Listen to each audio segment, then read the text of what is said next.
that my son committed suicide.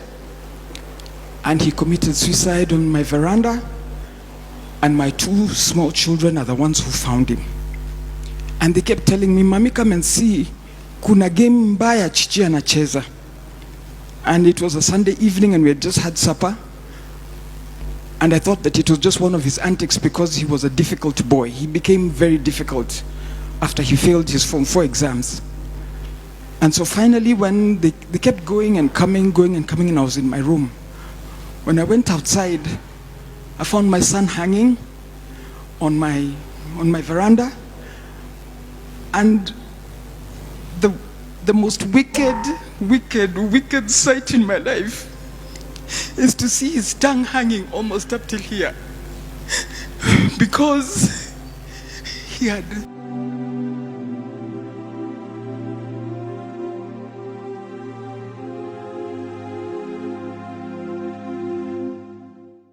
I screamed and I climbed up immediately and I collected him and I put him down and I rushed. I started calling his sisters to take him to hospital.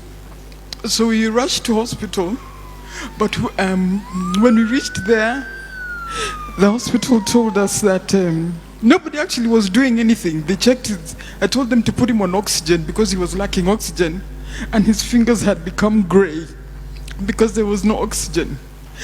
That usually happens after 2 minutes or about 6 minutes of lack of oxygen in the body. So I walked out and I just went and I told God, "God, please help me. Please help me." So when I went back, they were not doing anything. I asked them, "Why aren't you doing anything?" And then it just dawned on me that actually it was over. And as it was over, there was no need for oxygen. There was no need for anything else.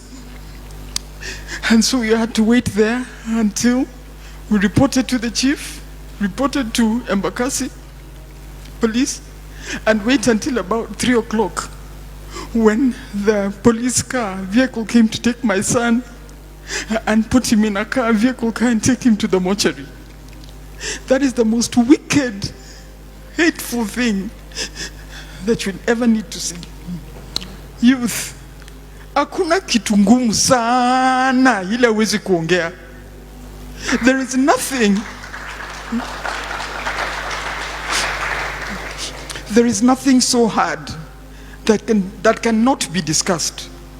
Whether it was sexual violence, which I came to discover that he had been sodomized, whether it was bullying in school, whether it was peer pressure, whether it was failing his exams. So when he failed his exams, first of all, his knowing depression makes you have all the symptoms that are mentioned in that paper. All of them, he had them. He would come to the sitting room, he's dressed in his underwear, he doesn't care, he doesn't come out of bed. So I used to insist he comes and eats with us. He doesn't want to eat with us. And so they become very difficult when depression hits.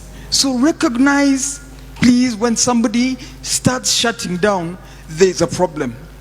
This boy had grown up as a very healthy, loving, fun-loving boy, full of love, full of laughter, full of jokes.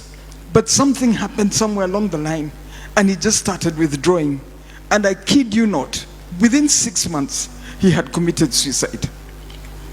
Youth, I want to tell you, you know, you can think that you're the one in the problem. There's a place you will reach, you will be unable to pull yourself out again. So before you reach that pit, before you reach that bottom, please ensure that you have talked to somebody. Please ensure that you have shared with somebody. There's nothing too hard. There's nothing too hard. Bible says there is nothing new under the sun.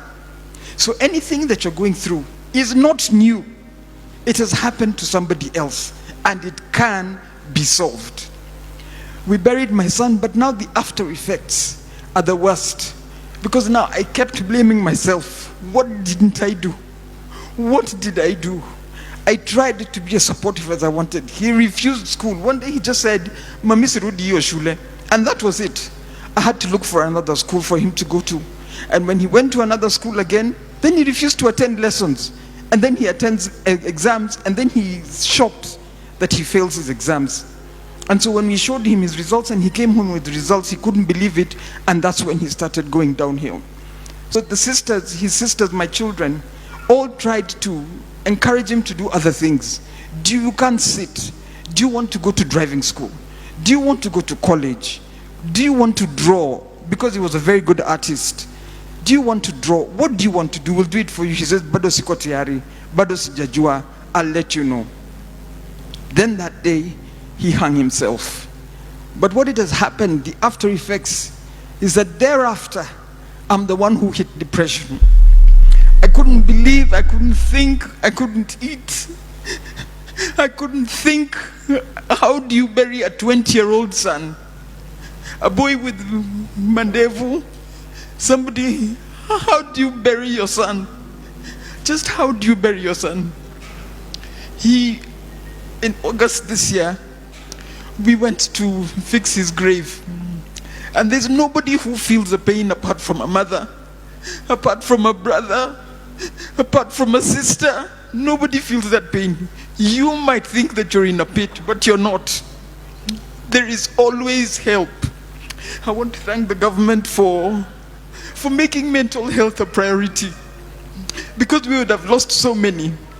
When we were going to collect my son that day, we were so many parents. We left at 5 in the morning because we were going to Siaya.